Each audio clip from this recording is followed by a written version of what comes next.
Hi, I'm Simon Unger, Chief Executive of the Procurement Group, and I am going to talk to you today about cost savings consultants and what the hell's that when they're at home.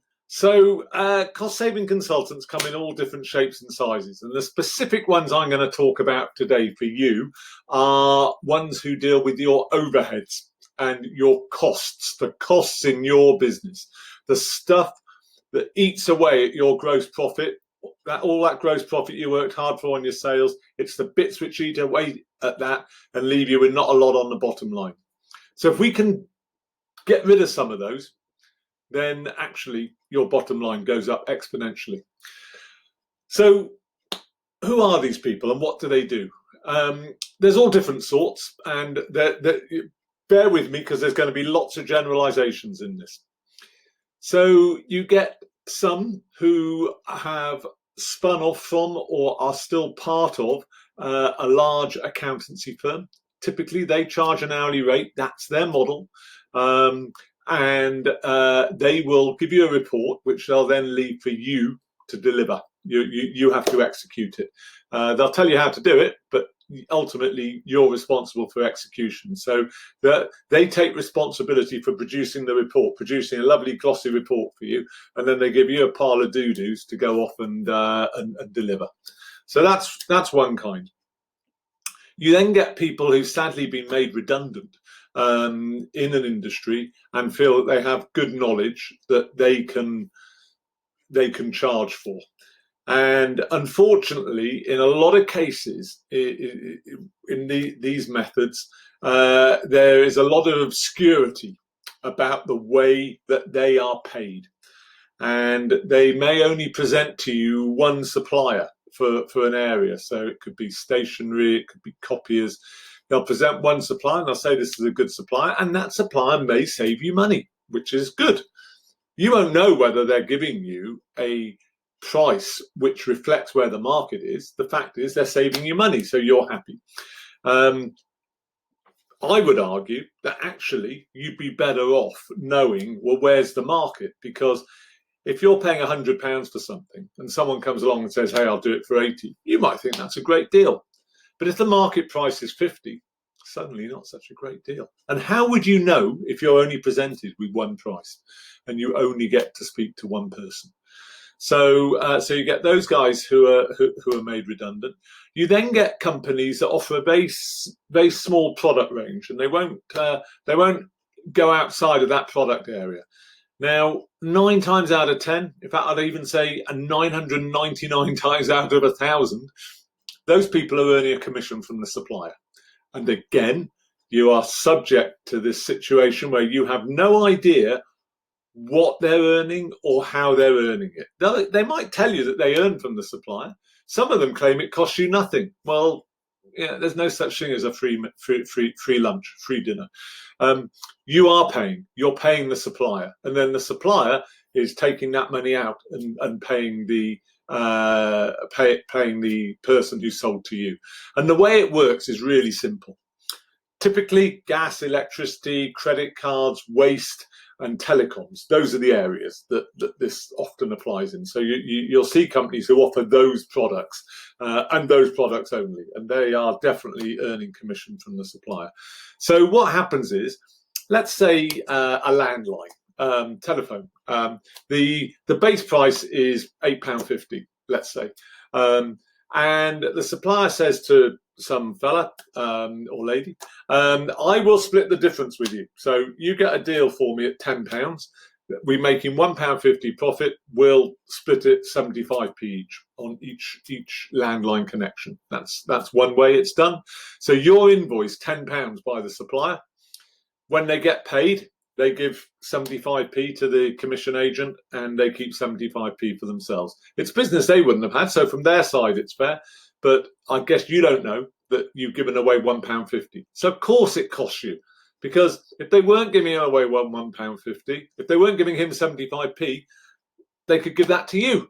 You could be paying £9.25 instead of £10. On electricity, it's exactly the same. You might get quoted 15 pence a unit for electricity, where the base price is 14 pence a unit. So the agent is skimming a penny. Now you might be paying 15.5p at the moment.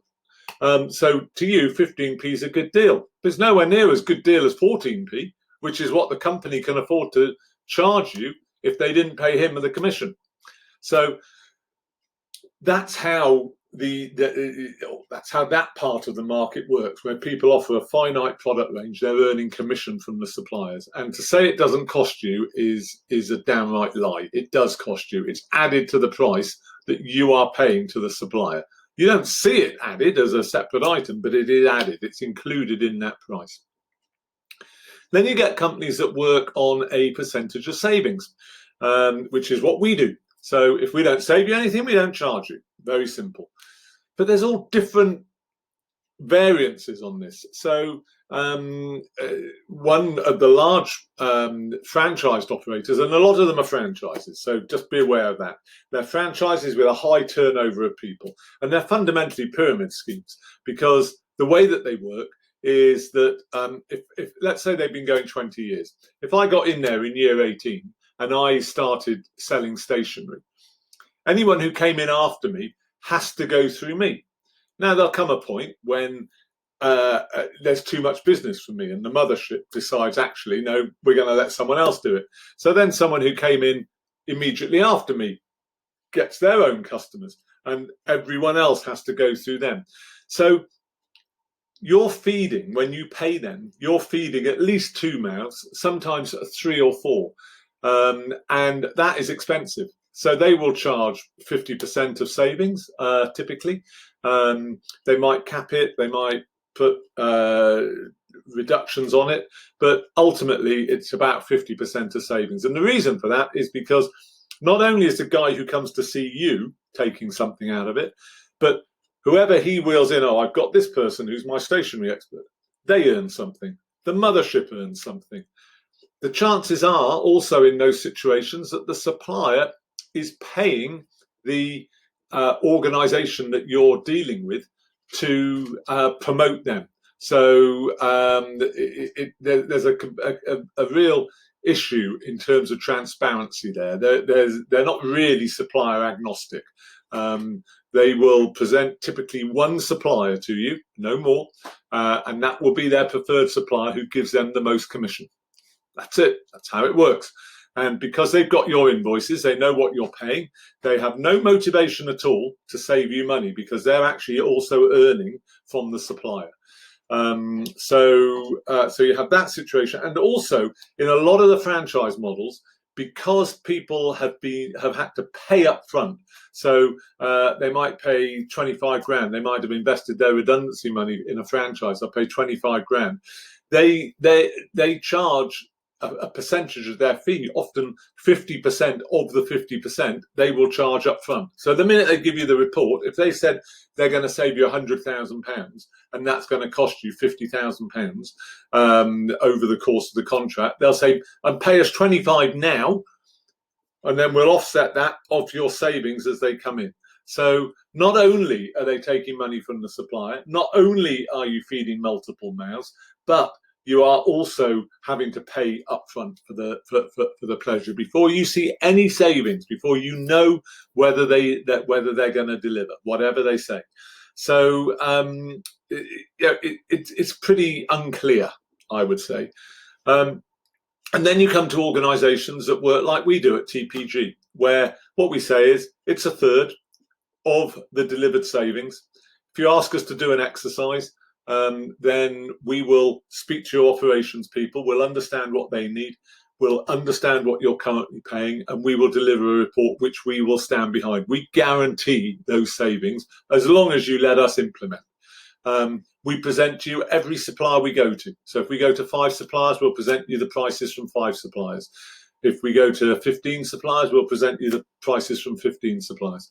We'll present to you every possible contract period. If it's an item which is in contract, if it's something which we don't believe should be in contract, we'll tell you not to sign a contract. Just have an arrangement with the people. Exchange emails, that's fine.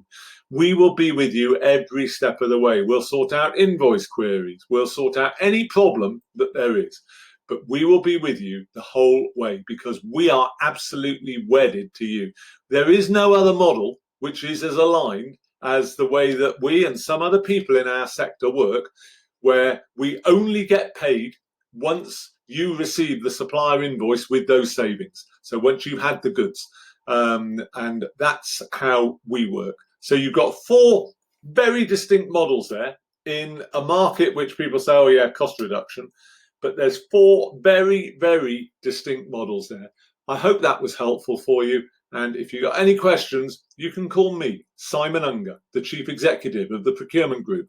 And I'm on 0208 236 2504. Or you can email me, simonyu@procurementgroup.co.uk. And do check out our LinkedIn and YouTube channels, as well as our website, which is procurementgroup.co.uk. Thank you.